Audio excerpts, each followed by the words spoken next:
Friend, welcome to our channel. আমি তোমাদের বন্ধু নূপুর হাজির হয়ে গেছি আজকে নতুন একটা রেসিপি নিয়ে। আর আজকে একটা চিকেনের প্রিপারেশন তৈরি করব। বাইরে ভীষণ বৃষ্টি হচ্ছে, একঘেয়েমি চিকেন খেতে খেতে আর ভালো লাগছে না, তাই আজকে অন্য রকমের একটা চিকেন তৈরি করবো, আর যেটাই তোমাদের সঙ্গে শেয়ার করব। আজকে যে চিকেনের প্রিপারেশনটা করব বা চিকেন রেসিপিটা করব, তার জন্য আমার লাগছে 1 কেজি পরিমাণ চিকেন। আর সেটাকে আমি ভালো করে ধুয়ে নিয়েছি। আর তার মধ্যে আমি দিয়ে নিচ্ছি গোলমরিচ এখানে আমি 1 চামচ পরিমাণ গোলমরিচ ব্যবহার করছি। তোমাদের মাংসের অনুপাতে তোমরা মশলাগুলো ব্যবহার করবে।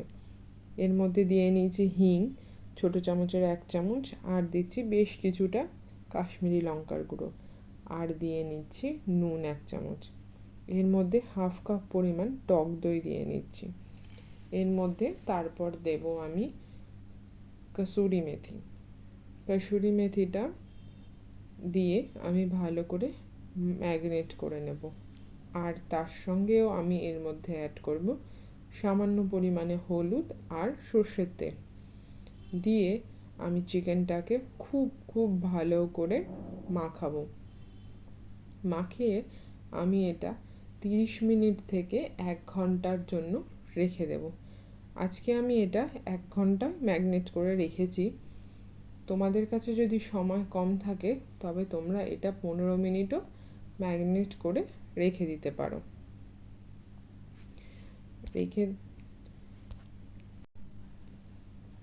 চিকেনটা মাখিয়ে রাখা আমার 1 ঘন্টা হয়ে গেছে। আমি আবার একটু হাত দিয়ে ভালো করে মাখিয়ে নিলাম।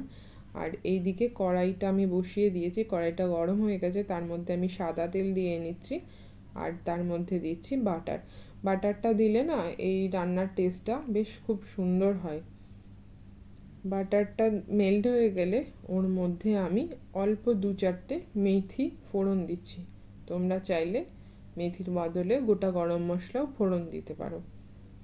তারপর আমি এখানে 2টো মাঝারি মাপের পেঁয়াজ আমি চপ করে নিয়েছিলাম, সেটা আমি হালকা করে ব্রাউন করে ভেজে নেব। ব্রাউন করে ভাজা হয়ে গেলে এর মধ্যে আমি আস্তে আস্তে একে একে সব মশলাগুলো দিয়ে নেব।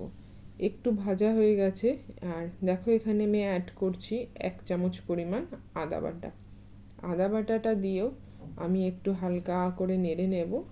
নেড়ে নেওয়ার পর একটুখানি কিছুক্ষণ নেড়ে নিয়ে হালকা দেখবে একটু গন্ধ স্মেল বেরোবে, তার মধ্যে তখন একটা পেঁয়াজ, একটা রসুন আমি পেস্ট করে নিয়েছিলাম সেটা দিয়ে নাড়াচাড়া করে নিচ্ছি।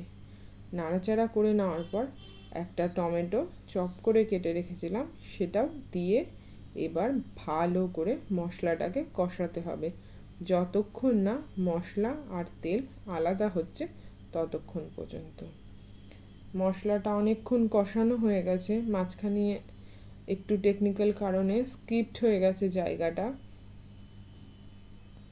মশলাটা কষানো হয়ে গেছিলো, সেটা তোমাদের আমি ঠিকমতো দেখাতে পারলাম না।